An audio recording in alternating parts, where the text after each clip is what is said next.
Mbak Fani Naftalena. Kegiatannya apa aja nih Mbak? Kegiatan utama itu Utamanya. sebagai bankir, tapi aku juga freelance juga Mbak. Freelance apa tuh? Freelance aku sebagai MC dan juga MUA. Mbak MC. Iya. MC-nya di sekitaran Cirebon aja Pak, kemana-mana nih? Kemana-mana sampai Jakarta, Bandung, Jakarta ya sesuai permintaan klien saja. Sampai Semarang, Oh sampai ke luar kota juga? luar kota juga. Menerima jobnya juga? Iya. Ya ampun, sibuk sekali.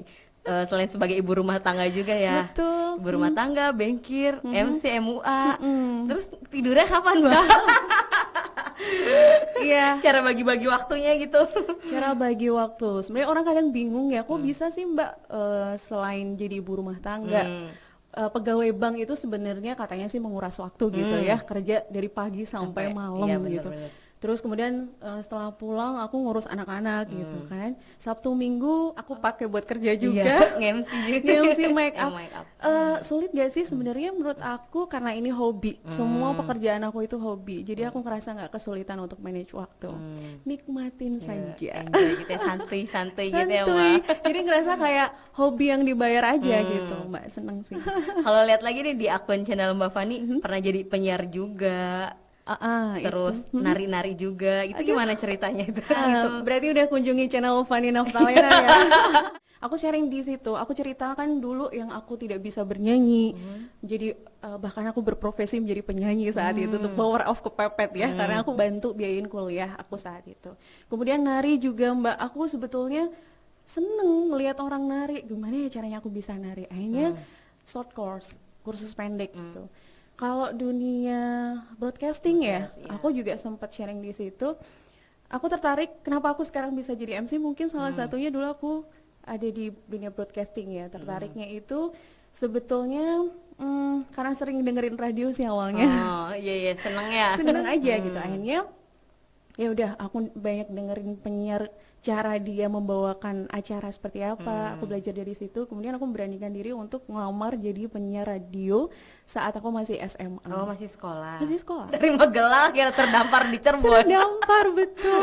Setelah menikah sih, lebih tepatnya sebenarnya ngikut ke suami ya. Oh ketemu jodohnya orang Cirebon. Orang Cirebon. Oh gitu.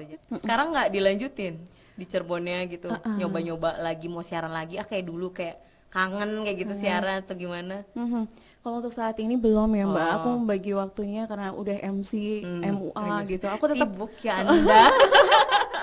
Iya, tetap pengen ada quality time juga dengan keluarga. Itu keluarga sih nomor satu ya. Bener.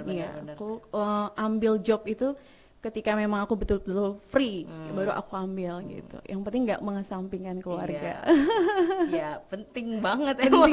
Keluarga nomor satu gitu lah ya Mbak. Ya, baru betul. job-jobnya nomor satu juga. Duit coy, duit. Percuanan ya. Iya, percuanan buat menghidupi keluarga juga. Semua nomor satu berarti. SMA udah cari cuan guys. Aku cari cuan dari kelas 2 SMP. Oh. Ya.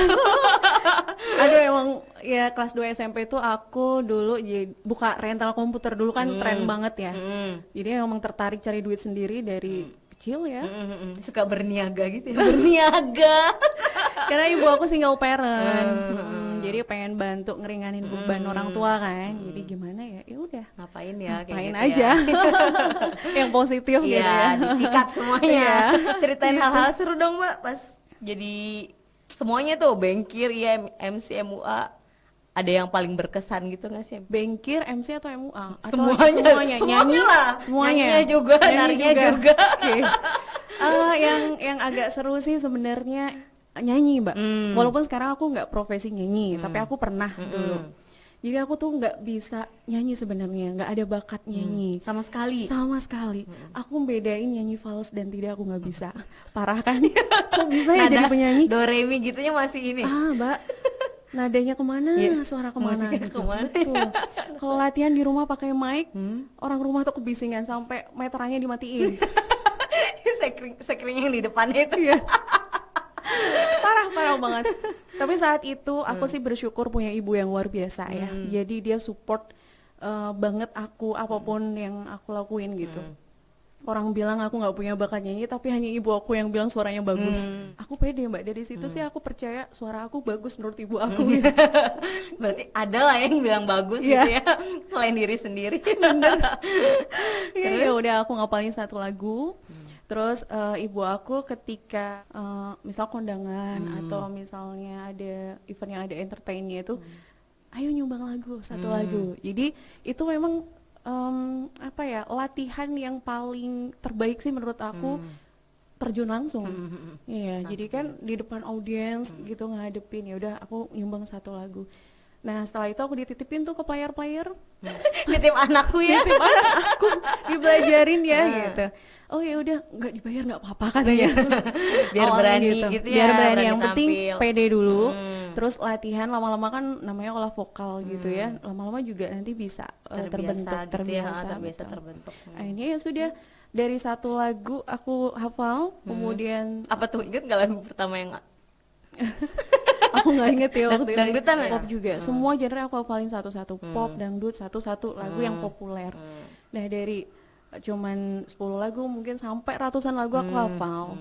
Jadi akhirnya yang dari tidak dibayar meningkat jadi 25.000, 50 sampai ya naik-naik terus bermiliar-miliar 150.000. guys. Nggak juga Mbak saat itu.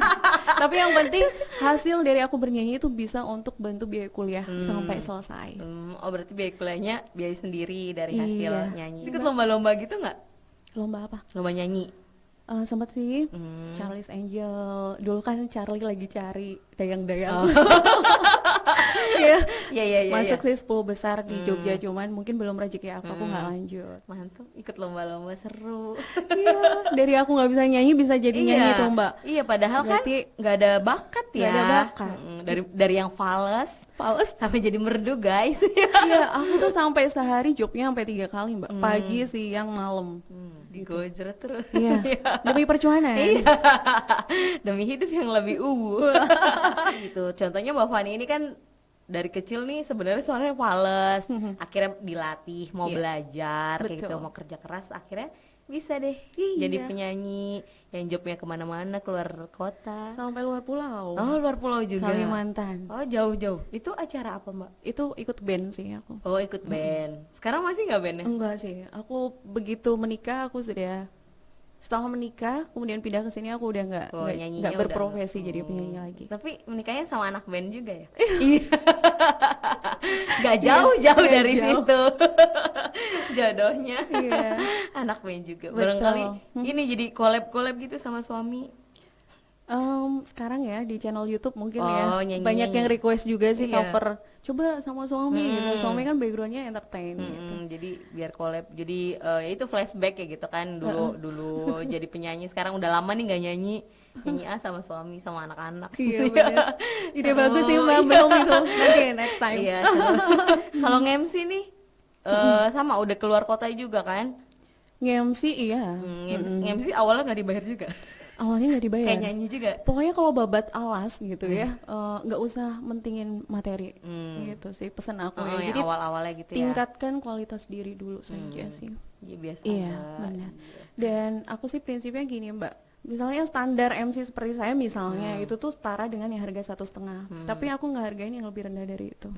Jadi orang kan, wow, dapat harga yang ya lebih murah tapi kualitasnya sama kan, seneng ya.